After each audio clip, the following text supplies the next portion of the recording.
Mummy બોલો બેટા. Gravy વાળું શાક બનાવું? આ તાસમાં શાક બને? હા ના ના બને. બહુ બનાવ. ક્રિસ્પી એકદમ ક્રન્ચી હા ટામેટા ની વેફર બનાવો. વેફર વેફર નહીં મતલબ ચિપ્સ બનાવો. વેફર ને ચિપ્સ ગુજરાતીમાં વેફર કહો, ઇંગ્લિશમાં ચિપ્સ કહો, બે કપ. બધું એક જ પણ થાય. આવી રીતે હા જો નવી રીતે હા. 2-3 ટામેટા લીધા હતા નાના નાના. હા. પછી એવું ને એની વાટકી સોજી સોજી હા ને ઝીણી અને એનો ડબલ ઘઉંનો લોટ. ઘઉંનો આપણે રોટલી વાપરીએ ને જ. પછી અને આ મીઠું. મીઠું. તો લોટ બધવાનો છું.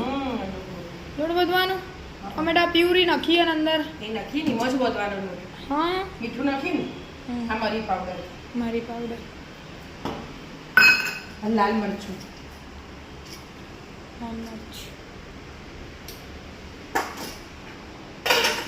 શેકવાની તળવાની. તળવાની ક્રિસ્પી કરવી હોય તો તળવી જ પડે ને બેટા. એ તો તું જોવું કોક અલગ જ બનાવ. એવું આનો તો લોટ જ બધવાનો ને બીજું કોઈ નહીં નાખવાનું લોટમાં. કશું નહીં રાખવાનું. બરાબર. એટલે ટમેટાનું પાણી વળશે એટલે લોટ તો એમાં જ બંધાઈ એમ જ જશે. બંધ થઈ જશે. પાણી વેડવાની જરૂર થોડી જરૂર જ નહીં જ નહીં. પડે.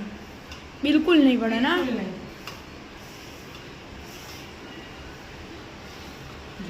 એમ બંધાઈ જ બંધાઈ જ જાય આપણે. પાણીની જરૂર ના હોય ના એટલે. પડે. ના ઢીલો ના ના કાટો, મસ્ત એવો perfect. બંધાઈ જાય. હમ. આવું થોડુંક ટૂંકા તેલ લઈ લે. સેવાઓને તળી દેવાના ડાયરેક્ટ પૂરીઓ બનાવી. પૂરી નહીં બનાવવાનું પણ અલગ જ બનાવવાનું. એવું બનાવ. તેલ નહીં મૂકવાનું. તેલ મૂકું ને હવે હાલ મૂકી દઉં. મસ્ત લોટ બંધાઈ ગયો ને મમ્મી આપણે રોટલી જેવો બધ્યો ને તું એ. હા પણ રોટલીનો પેલો અમુક વાર આપણે ઢીલો નહીં બોલતા. હા એવો એટલો નહીં ઢીલો બોલવાનો. નહીં, બહુ કાઠો હોય નહીં, બહુ ઢીલો હોય નહીં. બરાબર. માં પાસે હશે તો પોણી લેવું જ ના પડે. એટલે આખી રોટલી તળી દેવાની હોય એમ. ના આખી નહીં તળવાની, ટ્રાયેંગલ કરવાની, ત્રિકોણ વાળું બનાવવાનું. ત્રિકોણ કરવાનું. ઓહ, એટલે હવે મોટું ત્રિકોણ કરી દેવાનું. ના હવે જો આ તો કોઈક નવું થાય. ચોરસ કરે મમ્મી આ તો તું. ચોરસ કરીને પછી આ ઓનાથી આમ આમ કરી દેવાનું એટલે ફૂલે ના. ઓકે ફૂલ વિના ચિપ્સ. ઓકે ચિપ્સ ચીપ્સ એટલે ફૂલેલી ના થોડા હોય. વધારે કર. બધા કર. ચિપ્સ ફૂલ વિના જો. ઓકે ચોરસ ચોરસ કરી દે. શક્કર વાળા પારા છે પછી બધું ભેગું કરી દેવાનું. એવું પાછું. હા કોરો લોટ હોય ને એટલે ચોટી તો ના જાય. હા હા બરાબર. હા આવી રીતે ત્રિકોણ થઈ જાય. પેલા ચિપ્સ આવે ને તીખા તીખા હા. મરીવાળા ઓહો હા એવું થઈ જાય. બરાબર બરાબર. છૂટા પાડી પાડી. છૂટા પાડી જ જશે અંદર કોરો લોટ હે ને બેટા એટલે તેલ તો ગરમ થઈ જ ગયું. થઈ જ જાય. જો છૂટા પડે જ નહીં પડતા એમ જોજો. જો આ બધા છૂટા જ છે, ખાલી જો સરી અડીએ ને એ જ ભેગું થાય એટલે છૂટા તો પડી જ જોઈએ. પડી જ જોઈએ. જેમ કે કોરો લોટ લીધો હોય ને વણવા હા. એટલે ચોટે ના એકબીજા. બરાબર. એવી રીતે બધી રોટલીઓ કરીને આવી રીતે નાખી દેવાનું. હા.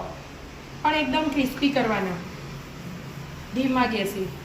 બહુ કડક ફૂલ ગેસ કડક. હા ફૂલ ગેસ અને તળાઈ જોઈએ ને પછી સાઈડ પર કાઢી દેવાના. જો, છૂટા થઈ ગયા બધા. હમ. 2-3 રોટલીના ભેગા કરીને કરો. હા પછી કાઢ. આખું ભરાઈ આખું જાય. ભરી. બરાબર. એવી રીતે તળી કાઢ બધા. હા તળી દીધા હા બેટા જો બધા તળી રહ્યા ના કોઈ. આ છેલ્લું ભાગ. કડક કડક બન્યા. કડક કડક બનાવ્યા. નખ હેડ નાખી હેડ. પેરી પેરી મસાલો. નાખી એમ કઈ પાર આવશે. જરાક નાખવાનો હોય બસ. આ છેલ્લું કોણ હા ઉપર. ખાઈ લે યાર. ખાઈ લેવાનું. ખાઈ લો તા હા મસ્ત. રાધે રાધે. રાધે રાધે.